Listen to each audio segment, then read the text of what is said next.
Dr. Marcus Holloway sat at his desk in Site 12, staring blankly at the half-empty coffee mug in front of him. His eyes flicked to the clock. 12:13 a.m.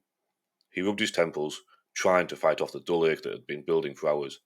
The long nights were taking their toll, but that was the reality of working at the SCP Foundation, especially when it came to peculiarities of SCP-303. The reports had been coming in for weeks. Personnel, even seasoned field veterans, were refusing to open doors. They described an overwhelming sense of dread that gripped them from the moment their hand reached for the handle.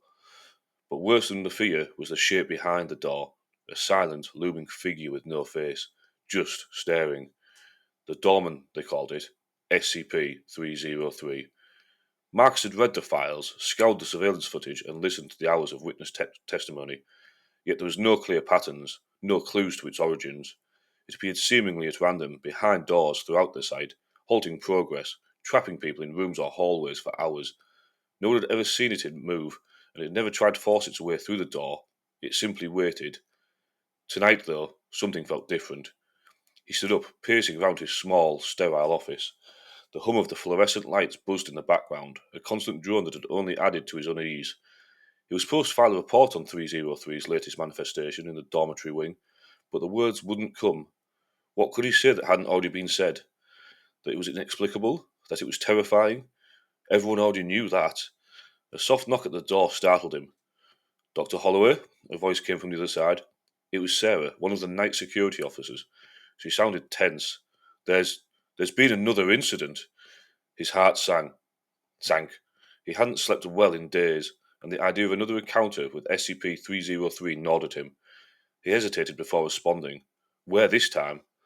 "Maintenance closet, East Wing." Sarah's voice was barely above a whisper now.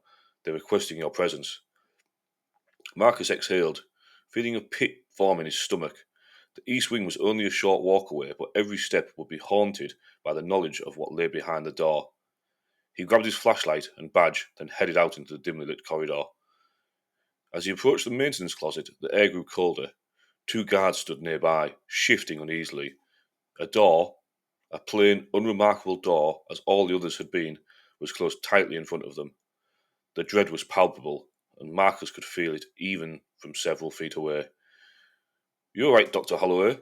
Sarah asked, her voice betraying the same unease that lingered in her chest. "I'll manage," Marcus replied, trying to sound more confident than he felt.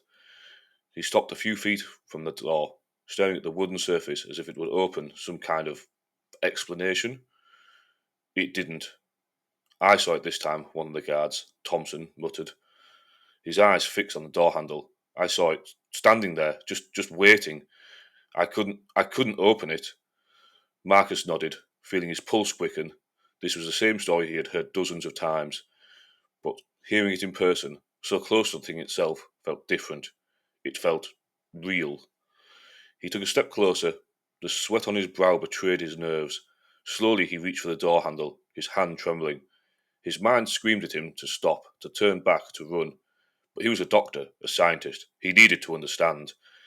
Then, just as his fingers brushed the cool metal, it hit him. The overwhelming, suffocating terror. It was unlike anything he had ever felt before. His breath caught in his throat, and his heart pounded against his ribs.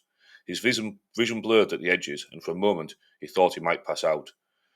Behind the door, he sensed it. A presence, tall, unmoving. He couldn't see it, not fully, but his mind filled in the gaps. The vague outline of a figure, massive and faceless, loomed just inches away. He could hear nothing, but the silence itself felt deafening. Marcus stepped back, the terror releasing its grip just enough for him to catch his breath. He stumbled into Sarah, who steadied him, her face pale. "You felt it, didn't you?" I did," he whispered his head, his voice shaking. It's there." Sarah looked at him, her eyes wide with fear. What do we do?" For a moment, Marcus didn't answer. What could they do? Every attempt to study SCP-303 had failed. No one had ever seen it fully, and it never tried to communicate. It didn't seem to have a purpose beyond blocking doors, trapping its victims in isolated spaces. But why? Why doors? Marcus took another step back, wiping the sweat from his brow. "We wait," he said, his voice hollow. "It never stays long. Eventually it'll go." And that was the truth. At least that's what they had come to believe. SCP-303 never lingered forever. Eventually, it would move on, disappearing from behind the door and leaving nothing but the lingering fear it instilled. But Marcus couldn't shake the feeling that this time was different. There was something more to this manifestation, something deeper, something darker. He could feel it gnawing at the edge of his mind, as if SCP-303 had become aware of them, watching and waiting for something. The lights flickered, and for a brief second Marcus swore he heard the breathing from the other side of the door. Slow, deliberate, and heavy. The doorman was waiting. Marcus didn't sleep that night. He sat in his office, staring at the door, imagining the faceless creature just beyond it, lurking in the shadows. What was SCP-303? Why did it haunt him, trapping them in their own spaces, leaving them paralysed with fear? It was more than just a creature. It was an idea, a force, a thing that didn't belong in the world, but had found a way to exist within it. And as the hours dragged on, Marcus began to wonder if it had truly trapped them.